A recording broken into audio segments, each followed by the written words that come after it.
quaint town of Windermere, nestled between snowy hills and frosted pines, the annual winter ball was in full swing. The townsfolk were merry, laughter echoed through the grand hall. But as the clock chimed midnight, the revelry was shattered by a scream.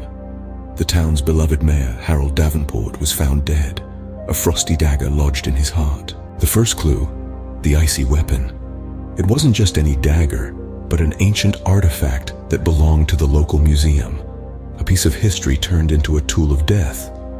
The question that arises is, who had access to such a unique weapon? The answer took us to our first suspect, the museum curator, Agnes McAllister. She was the guardian of the town's history, including the frosty dagger. But Agnes was not just a curator. She was also a childhood friend of the deceased mayor. Could a friendship have turned so sour that it led to murder? Digging deeper, we stumbled upon the second clue. A torn piece of a golden fabric under Harold's fingernails. The fabric was a perfect match to the gown worn by the mayor's wife, Lillian Davenport, on the night of the murder. Lillian, with her golden gown and her heart of ice, became our second suspect. Was this a case of marital discord gone too far?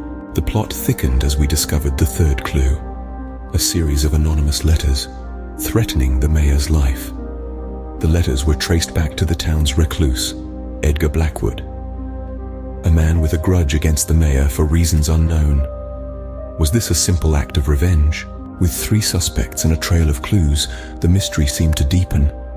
But then came the final piece of the puzzle, a confession. Agnes, the museum curator, admitted to the crime. The motive, a decades-old grudge. Harold had stolen the mayorship from Agnes's father, driving him to his grave.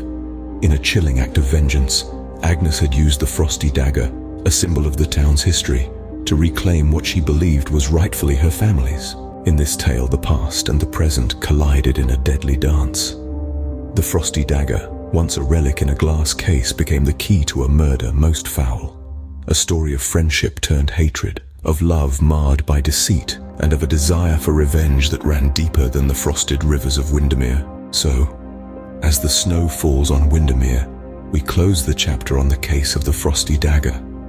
A chilling reminder that in every town, behind every face, lies a story waiting to be told. And sometimes, that story might just be a murder mystery